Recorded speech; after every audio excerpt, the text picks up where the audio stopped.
कुमकुम भाग्य में अब आया है अब तक का सबसे बड़ा झटका। शिवांश की दर्दनाक मौत के बाद पूरा परिवार टूट गया है, लेकिन सबसे ज्यादा टूटी है प्रार्थना। कहानी की शुरुआत होती है उस भयानक पल से जब शिवांश की कार एक खतरनाक एक्सीडेंट का शिकार हो जाती है। टकराव इतना जोरदार होता है कि लोगों की भीड़ जमा हो जाती है, लेकिन जब प्रार्थना को ये खबर मिलती है तो उसके पांव के नीचे से जमीन खिसक जाती है।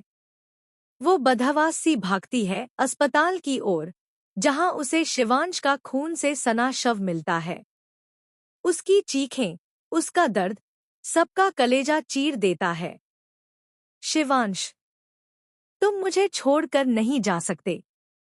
हमारी कहानी अधूरी है। वो बेसुध होकर शिवांश के शरीर से लिपट जाती है। डॉक्टरों ने साफ कह दिया अब कुछ नहीं किया जा सकता। अब आता है सबसे भावुक मोड़, शिवांश का अंतिम संस्कार। सारी रस्में, सारे रीति रिवाज सब खुद प्रार्थना निभाती है। सिर पर सफेद चुनरी, हाथों में लकड़ी का दिया और आंखों में आंसुओं का समुंदर। मेरे पति को मैं विदा करूंगी। अंतिम बार। स्मिता की आंखें भी छलकती हैं, लेकिन उसका दुख एक अलग शक्ल में सामने आता है। स्मिता, गुस्से में, प्रार्थना, अगर तुम शिवांश की जिंदगी में ना आती तो आज मेरा बेटा जिंदा होता। तुम ही हो उसकी मौत की वजह। पूरा माहौल सन्न हो जाता है। स्मिता की आंखों में आंसू हैं, लेकिन उसकी ज़बान जहर उगल रही है। प्रार्थना कुछ नहीं बोलती, बस शिवांश की चिता को निहारती रहती है, जैसे उसके साथ खुद भी जल जाना चाहती हो। इसी दौरान सामने आता है रौनक, वो जो अब तक सिर्फ दर्शक था, पहली बार आवाज उठाता है। मां, इतना अन्याय मत कीजिए। प्रार्थना की गलती नहीं है। वो भी उतना ही टूटी है जितना आप। अगर कोई उसका दर्द समझ सकता है तो वो मैं हूं। क्योंकि मैं जानता हूं प्रार्थना ने शिवांश से कितना प्यार किया था। स्मिता चुप हो जाती है, लेकिन उसकी आंखों में अब भी आग सुलग रही है। अब आता है कहानी में अगला शॉकिंग ट्विस्ट, सोनालिका। जहां एक तरफ सभी लोग शोक में डूबे हैं, वहीं सोनालिका अपनी चालें चल रही है। प्रार्थना, तुमने मुझसे मेरा शिवांश छीना है। अब मैं तुम्हारे रौनक को तुमसे छीन लूंगी। जिस तरह तुम आज टूटी हो, उसी तरह मैं तुम्हें हर दिन तोड़ती रहूंगी। वो एक वादा करती है, एक ऐसा बदला जो इस कहानी को आग में झोंक देगा।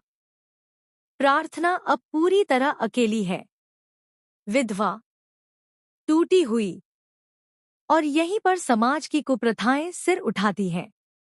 बुआ जी प्रार्थना से कहती हैं, अब तेरा कोई हक नहीं है इस घर पर। अब तुझे विधवा आश्रम में जाना चाहिए। यही तेरी जगह है। भीड़ में सब खामोश है। सिर्फ एक शख्स है जो फिर आवाज उठाता है, रौनक। बस करिए बुआ जी। प्रार्थना इंसान है, कोई बोझ नहीं। मैं उसका साथ दूंगा। मैं उसके लिए खड़ा हूं। और अगर समाज के नियमों के अनुसार विधवा को कोई साथ दे सकता है, तो मैं शिवांश का छोटा भाई हूं, मैं उसका हाथ थामूंगा। सभी की आंखें फटी रह जाती हैं। प्रार्थना अवाक रह जाती है। वो कुछ बोल नहीं पाती, बस उसकी आंखों से फिर से आंसुओं की धार बहने लगती है। रौनक आगे बढ़ता है, उसके हाथों में सिंदूर की डिबिया होती है। आज से नहीं, अभी से प्रार्थना मेरी जिम्मेदारी है। कहानी यहीं खत्म नहीं होती। अब जो रिश्ता बनने जा रहा है, वो सिर्फ एक रिश्ता नहीं है, ये चुनौती है उस समाज के लिए जो विधवाओं को बोझ समझता है। ये जवाब है हर उस सोच के लिए जो औरत को अकेले जीवन जीने के लिए मजबूर करती है। और दूसरी ओर, सो